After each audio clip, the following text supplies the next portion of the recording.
나는 산에 들어가는 걸 주저했다. 중년 여자. 시체가 된 더피와 해피. 무사하게 박힌 대목. 머릿속에서 그날 밤의 사건이 꿈틀거리며 되살아난다. 난 진 쪽을 쳐다봤다. 진은 아무 말 없이 산을 올려다봤다. 진도 분명 무서울 테지. 역시 들어가는 건 무섭다. 난 그가 이런 말을 해주길 기대했다. 진은 바지 주머니에서 일회용 카메라를 꺼내들더니 좋아, 가자. 그렇게 말한 뒤 산을 뛰어오르기 시작했다. 난 그 뒷모습에 끌려가듯 따라달렸다. 진은 되돌아보지 않고 계속해서 달렸다. 난 필사적으로 진을 쫓았다. 혼자 남는 것은 무서웠으니까.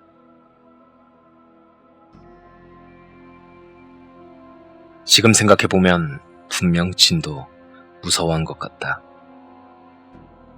무서우니까 더욱더 주위를 돌아보지 않고 달린 것이리라.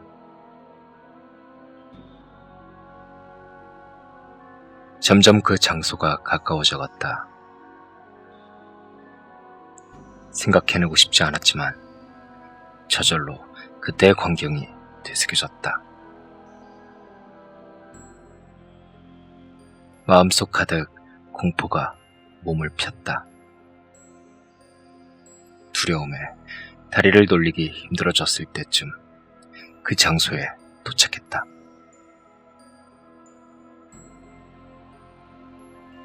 중년 여자가 나무에 못을 박던 곳. 중년 여자가 더치와 해피를 죽인 곳.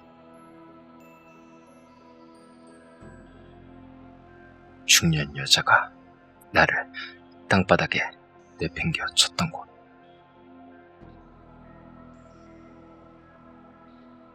중년 여자와 만나버린 곳.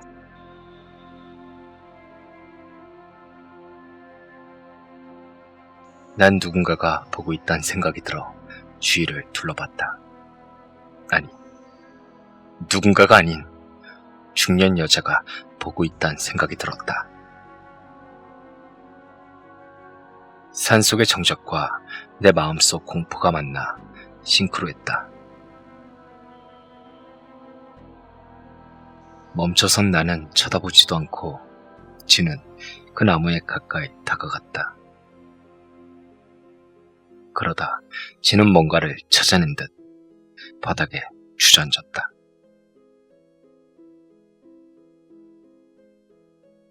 해피!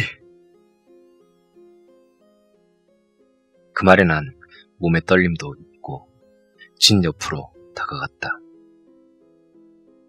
해피는 이미 흙의 일부가 되어 있었다. 썩어서 드러난 두개골 중심에는 조금 녹슨 못이 여전히 박혀 있었다.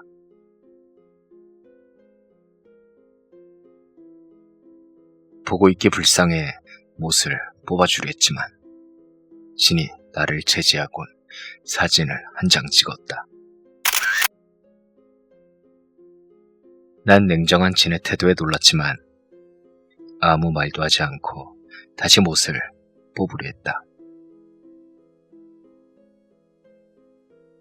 두개골에 꽂혀있는 못을 잡는 순간 두개골 안에서 엄청나게 많은 벌레가 쏟아져 나왔다. 난 비명을 지르며 벌떡 일어섰다.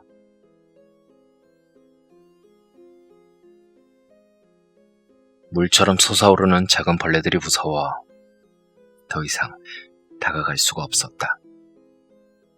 그뿐만 아니라 속이 메스꺼워진 난 그 자리에서 토해버렸다. 진은 아무 말 없이 내 등을 두드려줬다. 난 그날 밤 해피와 터치를 죽게 돼버렸던 주제에 또다시 해피를 방치해버렸다. 난 너무나 약하고 최악인 인간이다.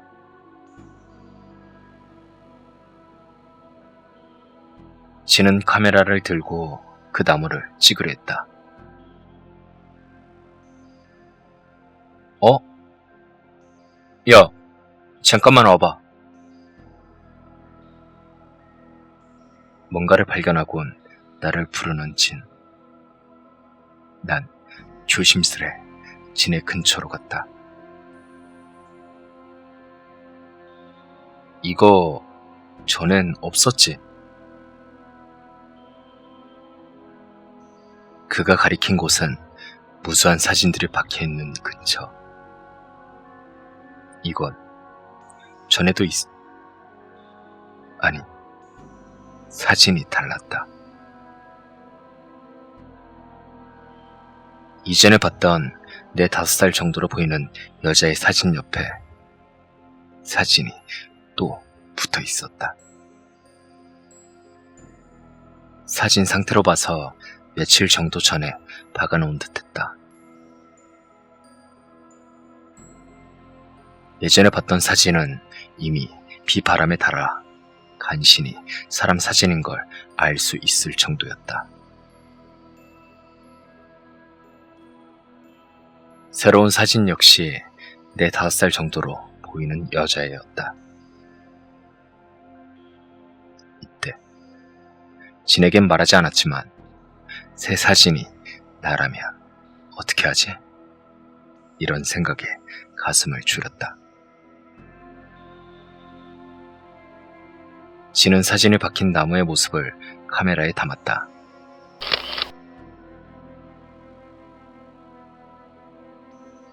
이제 남은 건 비밀 기지에 있는 그 글자들인가?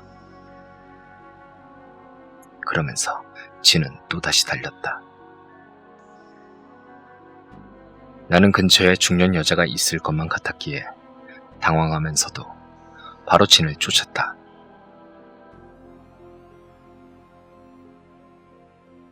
비밀 기지에 가까이 갔을 때쯤 나는 위화감을 느꼈다. 진! 잠깐만! 평상시라면 비밀 기지의 지붕이 보이는 위치에 왔으나 지붕이 안 보인다. 진도 그것을 깨달은 듯했다.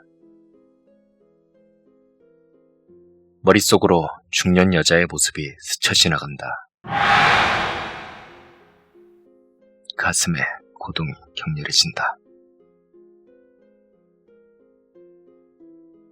뒷길로 가자. 난 아무 말 없이 고개를 끄덕였다.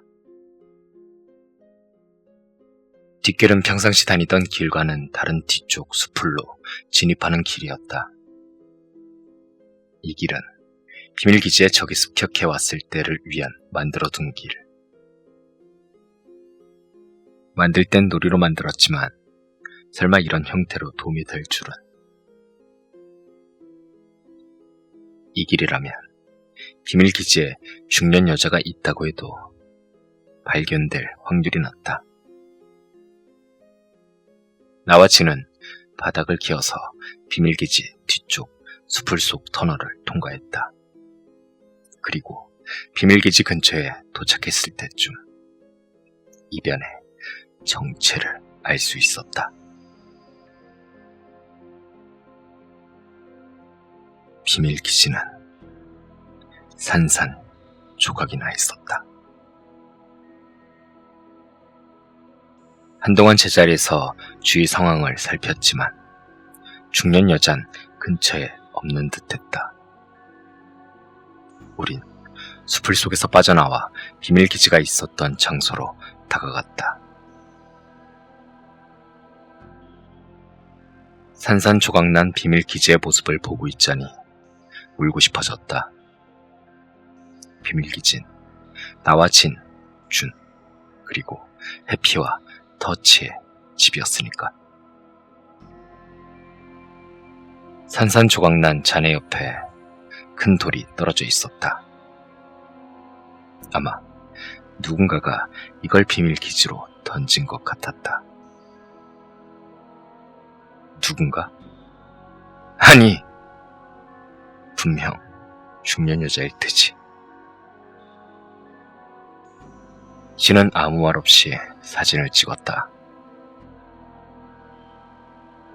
잔해를 파헤쳐 발견한 나무에 새겨진 글자들도 찍었다. 그러던 중 잔해 틈새에서 터치의 시체를 발견했다. 해피와 터치. 우린 그날 무엇으로도 대신할 수 없는 두 마리의 친구를 잃었다. 좋아. 이 카메라 빨리 현상에서 경찰한테 가자. 그리고 우린 산을 내려와 근처 파출소를 향해 달렸다. 카메라에 찍힌 사진만 보여주면 그 여자는 체포될 것이고 우린 살 수 있다. 이 생각만 하며 달렸다. 가는 도중 사진관에 들려 사진을 현상했다. 완성은 30분 뒤라고 했기에 가게 안에서 기다리기로 했다. 그동안 진과는 아무 말도 나누지 않았다. 그저 사진이 나오기만 기다렸다.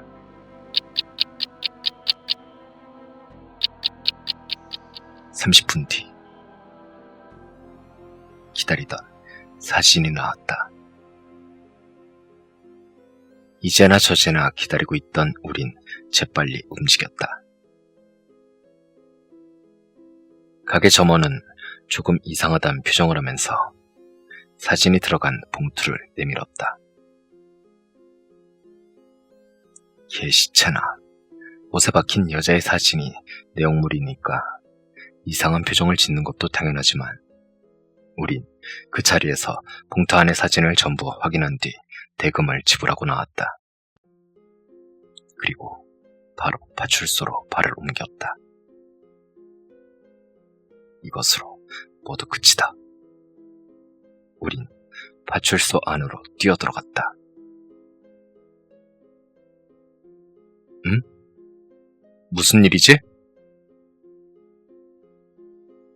안에 있던 젊은 경관은 웃는 얼굴로 우리를 맞이해 주었다. 도와주세요.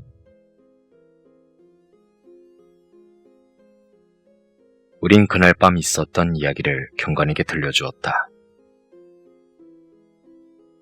증명할 사진도 한 장 한 장 꺼내 보이면서 그리고 지금도 중년 여자가 우리를 노리고 있다는 것도. 대충 이야기가 끝나자 경관은 온화한 표정으로 부모님에겐 얘기했냐고 물었다. 아직 말하지 못했다고 말하니 그러면 집 전화번호 가르쳐 줄래? 어째서 부모님 얘기가 나오는 거예요. 그 여자가 노리는 건 우리라고요. 그러면서 절박하게 외쳤다. 덧붙여 진네 부모님은 의사랑 간호사, 고등학생인 형은 근처 유명 사립고등학교에 다니고 있었다. 우리 세 사람 중 가장 유복한 집이었지만 동시에 가장 엄격하기도 했다. 그날 밤 부모님에게 거짓말을 하고 놀러 갔다가 이런 일에 말려든 게 밝혀지면 나랑 준도 문제지만 진이 가장 크게 벌을 받을 건 분명했다. 제발 도와주세요. 경찰이잖아요. 그 말에 경관은 조금 쓴웃음을 지으며 너희들 초등학생이지? 이런 일은 부모님과 상의해야만 해. 그렇게 당분간 실랑이를 벌이던 중 경관이 말했다. 그럼 너희들 담임 선생님 성함은 뭐야? 우리에게 있어 부모님 못지않은 위협이었다. 경관은 우리들의 부모님이나 책임자에게 이야기를 들어야 된다는 입장이었지만 우리에게 있어서 부모님이나 담임은 벌을 주는 존재로밖에 생각되지 않았다. 그러던 중 우리 마음속에 눈앞에 바로 앞에 있는 경관에 대한 불신감이 싹트기 시작했다. 이대로 있으면 결국 부모님에게 들킨다 라는.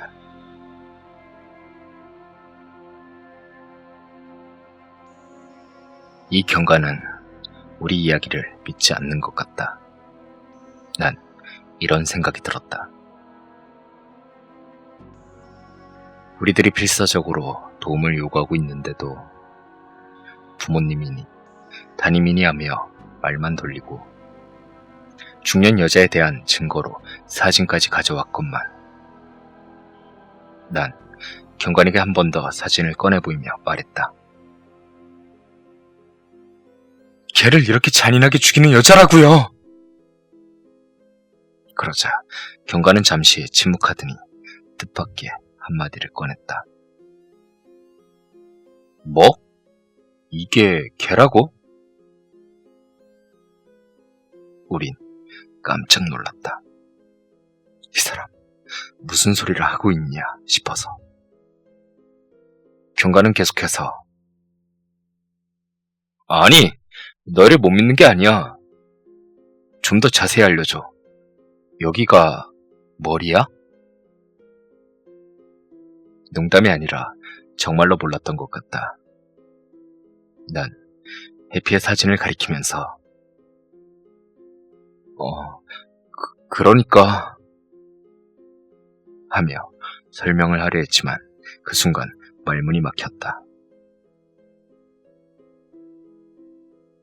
확실히 이 사진은 객관적으로 보자면 개시체론 안 보일지도 라는 생각이 든 것이다.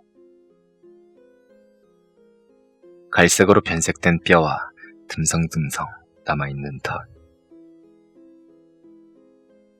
우린 해피가 죽은 다음날 모습을 봤기 때문에 부패가 진행되었어도 원래 모습을 알 수 있었지만 모르는 사람이 보면 너덜거리는 걸레 정도로 보일 것이다. 난 다른 사진도 냉정하게 살펴봤다. 나무판에 새겨진 저주의 글자. 여자의 사진에 박힌 못. 어떤 것도 중년 여자와 연결시키긴 어려웠다. 혹시 경관은 어린애 장난으로 생각해서 부모님이나 담임에 대한 이야기를 꺼낸 건가? 난 이대로 여기 있으면 위험하다고 생각했다. 분명 부모님한테 연락할 거야. 난 진에게 작게 속삭였다. 진은 살짝 고개를 끄덕이더니 턱으로 바깥을 가리켰다. 그리고 다음 순간 진은 갑자기 바깥을 향해 달려나갔다. 나 역시 그를 따라 파출소를 빠져나갔다. 뒤에서 경관이 부르는 소리가 들렸지만 우린 뒤돌아보지 않고 계속 달렸다. 그리고 경관은 결국 뒤쫓아오지 않았다. 아마도 장난을 치러 온 꼬마애들이 거짓말이 들통날 것 같아서 도망친 것이다 라고 생각한 것 같다.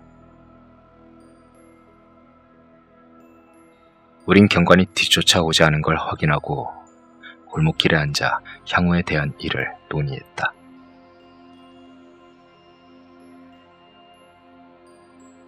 지금부터 어떻게 하지? 그게 우린 어찌할 바를 몰랐다. 마지막 비장의 카드였던 경찰의 도움은 소득도 없이 사라졌다. 이걸로 전부 해결된다. 그렇게 믿고 있었기에 그만큼 충격도 컸다. 이대로 가면 그 여자한테 집 주소도 들킬 거야. 난 무서웠다.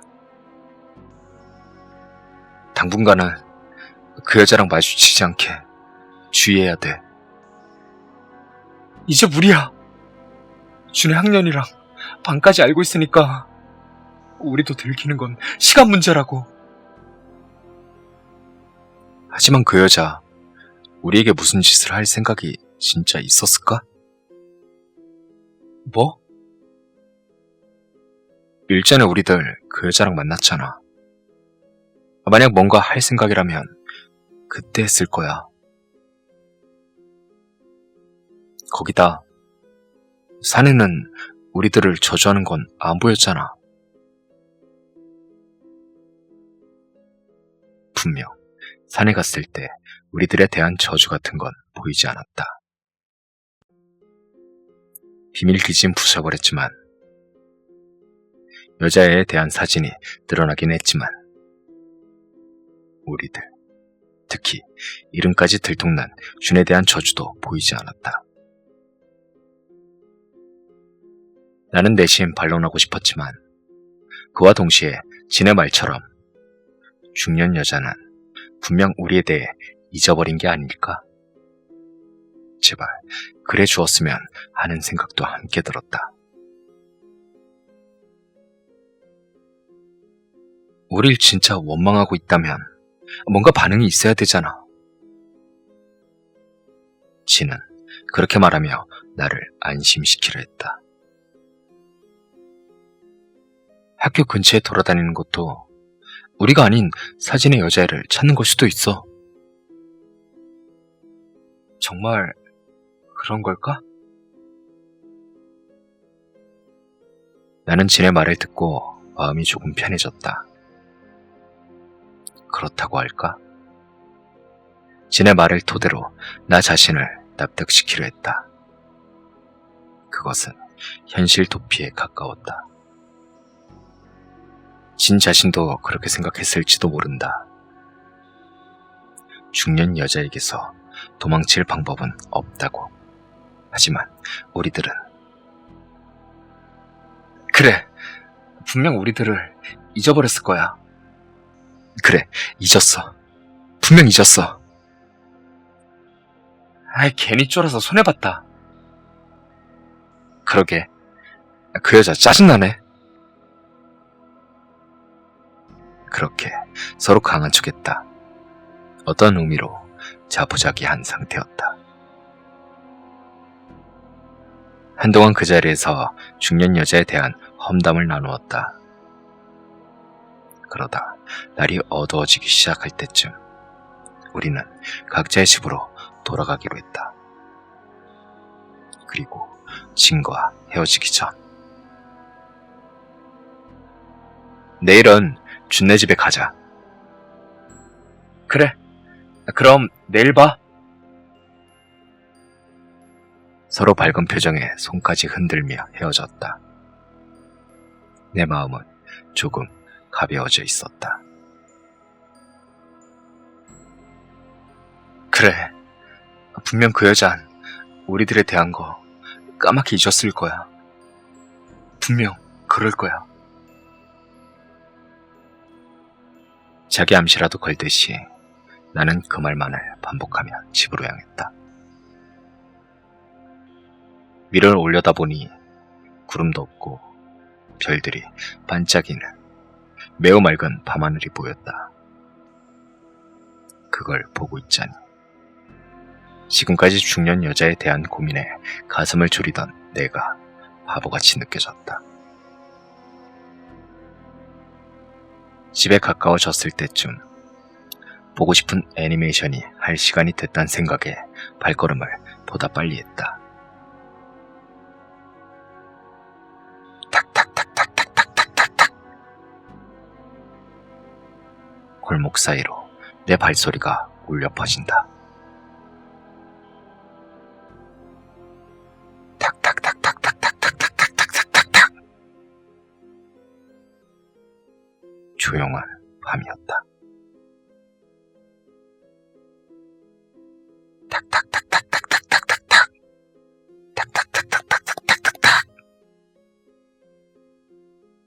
응?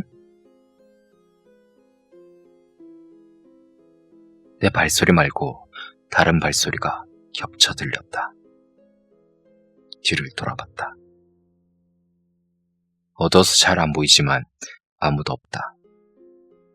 난 정말 겁쟁이구나. 이런 생각을 하며 다시 달렸다. 탁탁탁탁탁탁탁탁탁탁탁. 탁탁탁탁탁탁탁탁탁탁. 아니다. 누가 따라오고 있다. 한 번 더 멈춰서서 뒤쪽을 쳐다봤다. 역시나 아무도 없었다. 내 발소리에 섞여 누군가 따라오는 소리가 들렸는데도 나도 춘처럼 존재하지 않는 중년 여자의 저주에 쫓기고 있는 것인가? 너무 겁을 먹고 있는 건가? 그렇게 한동안 계속 뒤쪽을 쳐다봤다. 터질 듯 두근거리던 심장이 잠시 멈췄다.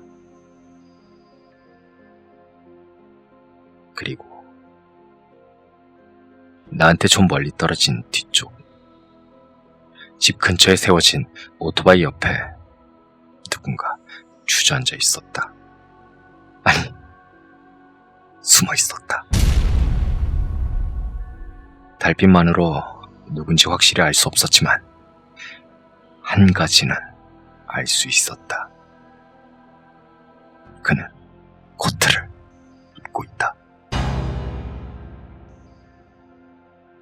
나는 그걸 확인하고 몸이 굳었다. 숨어있는 사람은 나한테 발견되지 않았다 생각하는 듯한데 실루엣만은 확실히 보였다. 난 패닉 상태에 빠졌다. 그 여자다. 그 여자다. 그 여자, 그 여자, 그 여자, 그 여자, 그 여자. 넋을 잃을 것 같았지만 본능적으로 달렸다. 정말 필사적으로 숨도 쉬지 않고 달렸다. 나 자신을 잊고 달렸다. 집까진 이제 몇 미터. 좋아, 이제 도망칠 수 있어. 그러다 머릿속으로 한 가지 생각이 스쳐 지나갔다. 아니야, 이대로 집 안에 들어가면 우리 집이 어딘지 들키잖아.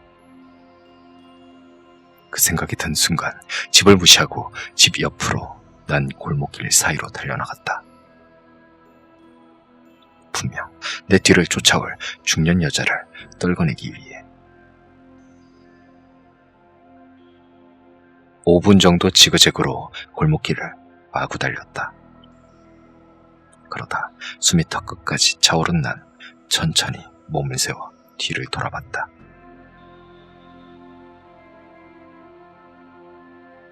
중년 여자로 보이는 그림자도 안 보였고 발자국 소리도 더 이상 내 뒤에선 들리지 않았다. 나는 쥐를 경계하면서 집으로 발을 옮겼다. 집 근처에 도착한 난 다시 주위를 경계하다 빠른 동작으로 집 안으로 뛰어들어갔다. 부모님이 맞벌이로 집을 비운 터라 문이 잠겨 있었지만 재빨리 가지고 있던 열쇠로 문을 열고 들어갔다. 문에 자물쇠를 잠그고 나서야 안도의 한숨이 나왔다.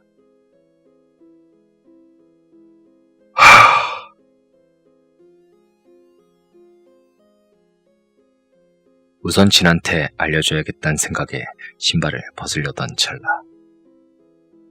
현관 앞에서 소리가 났다. 나는 신발을 벗으려다 몸을 굳히고 현관을 응시했다. 우리 집 현관은 미닫이로 불투명 유리가 끼워진 알루미늄 샤시로 되어 있었다. 바로 그 불투명 유리 저편에 누군가 서 있는 그림자가 내 눈에 비쳐 보였다. 현관문을 사이에 두고 1미터도 안 되는 거리에 중년 여자가 있다. 나는 숨을 멈추고 그 자리에서 몸을 딱 고정시켰다. 아니, 아예 움직일 수 없었다. 마치 가위에 눌린 것처럼.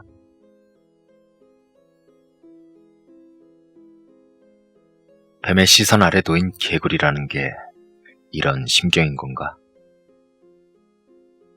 불투명 유리 너머로 보이는 중년 여자의 그림자를 그저 올려다봤다.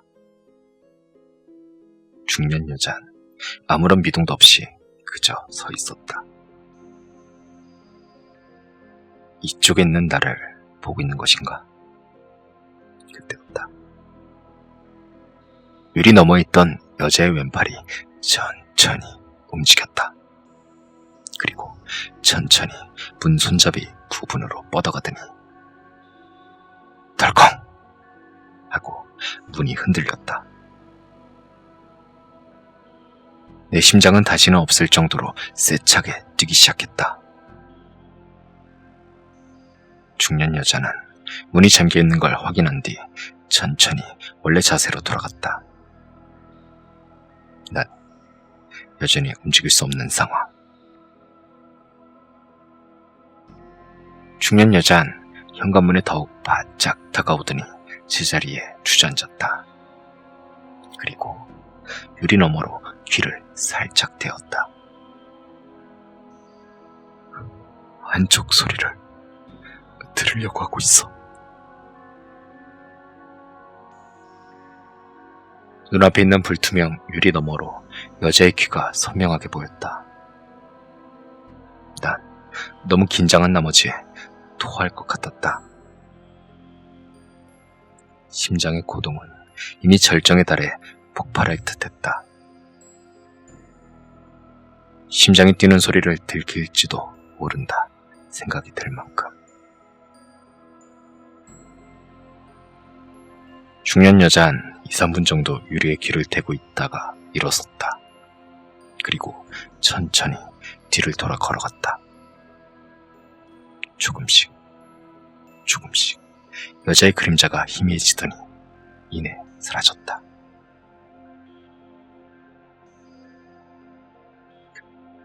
갔나? 난 조금도 안심할 수 없었다. 왜냐하면 중년 여자 정말로 떠난 걸까? 내가 여기 있다는 걸 알고 있지 않을까? 아직도 집 근처에 있다면? 만약 내가 집에 들어오는 걸 중년 여자가 봤다면? 내가 있다는 걸 확신한 다음 아까 같은 행동을 한 것이라면? 그렇다면 그 여자는 분명히 집 근처에 있을 것이다. 난 천천히 주의를 기울여 신발을 벗은 다음 거실로 이동했다. 전등은 절대 켜지 않았다. 내 존재를 알릴 수도 있으니까. 거실로 간 난 바로 전화기를 들어 진네 집에 전화를 걸었다. 발신음이 3번 정도 울린 뒤 진 본인이 전화를 받았다. 진이야? 위험해. 왔어. 그 여자가 왔어. 들켰다고. 난 속삭이는 목소리로 진에게 말했다.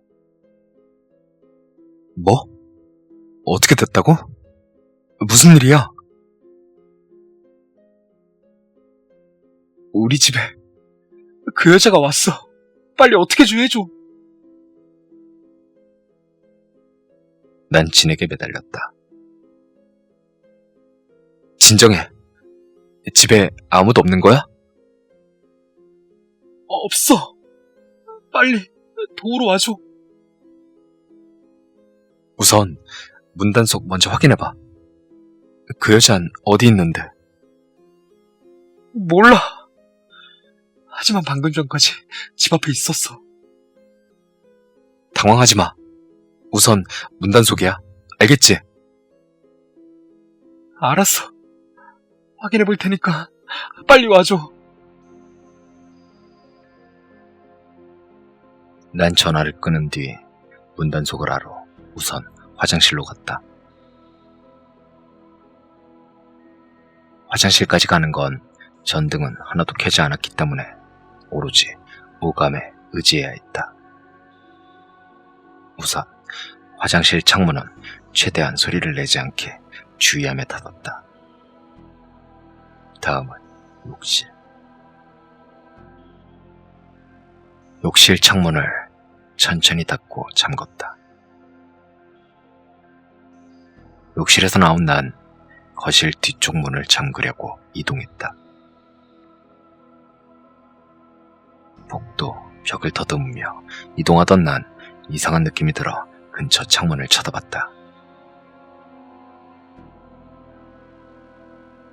평상시와 다름없이 얇은 레이스 커튼이 쳐져 있는 창문 뒤로 사람의 그림자가 비쳐 보였다. 누군가 창밖에 얼굴을 딱 붙인 채 실내를 들여다보려 하고 있었다. 집안은 전등을 켜지 않았기에 안의 모습은 안 보일 테지만 가로등 불빛으로 인해 밝은 바깥쪽 모습은 확인이 보였다. 창문 밖에 중년 여자가 흡사 도마뱀 마냥 찰싹 달라붙어 있었다. 난 정신을 놓을 것만 같았다.